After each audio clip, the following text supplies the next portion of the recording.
जैसे मीराबाई, भक्तमती मीराबाई जी थी, उनको ये बात समझ में आ गई थी कि परमात्मा के भजन से ही छुटकारा होगा। और उस समय ठाकुर समाज के अंदर उसका जन्म था। काल भी एक ऐसी व्यवस्था करता है कि जो अच्छी पुण्यात्मा हैं, जो परमात्मा को चाहती हैं, उनको ऐसे समाज में पैदा कर देता है कि उस समाज की गिरफ्त से, उस समाज की जकड़ से निकलना बहुत कठिन होता है।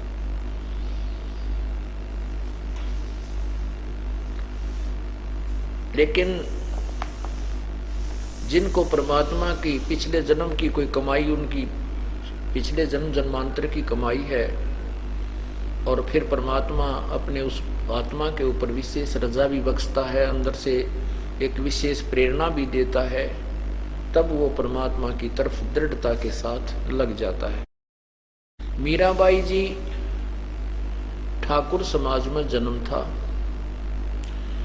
और पिछले जन्म के संस्कार इतने प्रबल थे कि बचपन से ही परमात्मा में आस्था बहुत जबरदस्त बन गई थी।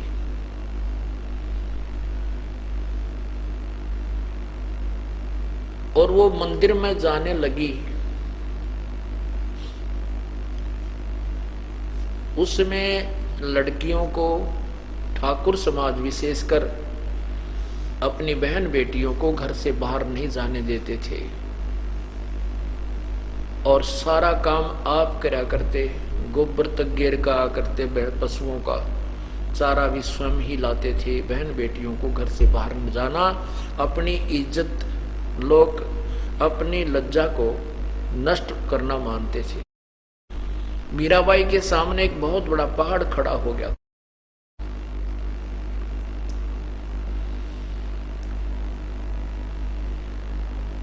लेकिन उसी को सूरवीर कहते हैं कि वो पीछे नहीं हटते। संत अर्थात भक्त आत्मा, सिंह अर्थात शेर, और सिपाही सूरवीर जो योद्धा होते हैं युद्ध के मैदान में। सूरवीर अपने युद्ध के मैदान में, शेर अपने स्वभाववश, और ऐसे संत अपने भक्ति के क्षेत्र में, भक्ति के मैदान में वापस कदम नहीं करते, आगे को चलते हैं। ये उनका स्वभाव होता है। मीराबाई जी का विवाह हो गया। विवाह हो गया तो उनके पति देव जो थे वो राजा थे। वो बहुत धार्मिक व्यक्ति के थे, बहुत ही अच्छी आत्मा थी। और मीराबाई ने उनसे कह दिया कि मैं परमात्मा की भक्ति के बिना जीवित नहीं रह सकती। उस पुण्यात्मा ने उसको विरोध नहीं किया। उसके साथ एक दो चार सहेली नौकरानी भेज देता था और वो मंदिर में जाया करती थी। काल को ये भी नहीं सुहाया, ये भी अच्छा नहीं लगा, क्योंकि भक्त को सताना इस काल भगवान का प्रथम कर्तव्य है। कुछ दिनों के 4 वर्ष, शादी के 4 वर्ष के उपरांत उस राजा की मृत्यु होगी, अर्थात उस मीराबाई के पति की मृत्यु होगी।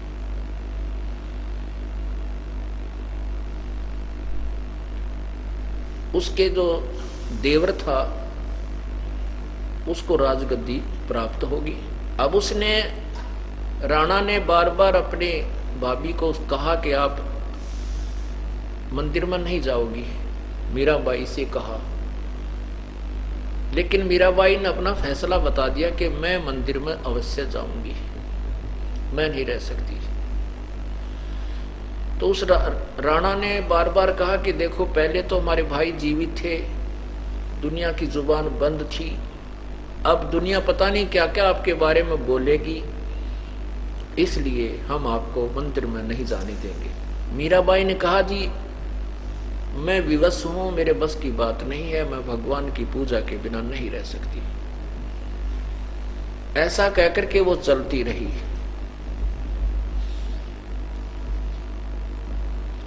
जाती रही, आती रही। अब उधर से उस राणा ने सोचा कि क्यों ना इस मीराबाई की हत्या करवा दूं, मृत्यु करवा दूं, इसको मार डालूं, मेरा नाम भी ना हो, इस प्रकार से इसकी मृत्यु करवाऊं, इसको मौत के घाट उतारूं। उसके लिए उसने एक सपेरा बुलाया, उससे कहा कि एक ऐसा सर्प ला तो मेरे लिए कि उसके डिब्बों को खोलते ही खोलने वाले के डंक मारे और मारते ही मर जाए। सपेरे ने ऐसा ही किया। एक बहुत ही भयंकर विषैला सर्प ला करके उसको दे दिया। राणा ने कहा कि इसको गहनों के डब्बे में डाल दे, पैक कर दे। अब सपेरे ने एक गहनों के आभूषण के डब्बे में डाल दिया।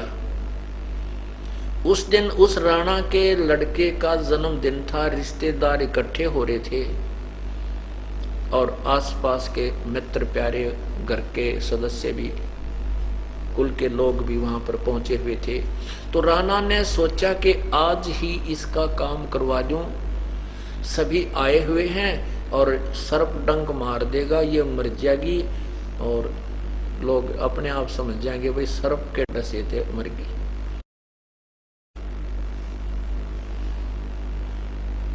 उसने अपने सुनियोजित षड्यंत्र के तहत एक नौकरानी से कहा कि ले, ये गहनों का डिब्बा है और मीरा को दे दे, उसको कह देना कि ये हार है, इसके अंदर बहुत कीमती 9 लाख रुपए का बनवाया है, इसको पहन लेगी, कहीं आज रिश्तेदारों में मेरी बेइज्जती करवा दे और रिश्तेदार यूं कहें कि अपने भाई की मृत्यु के उपरांत वो अपनी भाभी की देखभाल नहीं रखता, इसको ओढ़ने पहनने को विशेष सुविधा नहीं देता, कहीं मेरी इस प्रकार बेइज्जती ना करवा दे, ऐसा उसको कह देना कि आदेश है मेरा। उस नौकरानी ने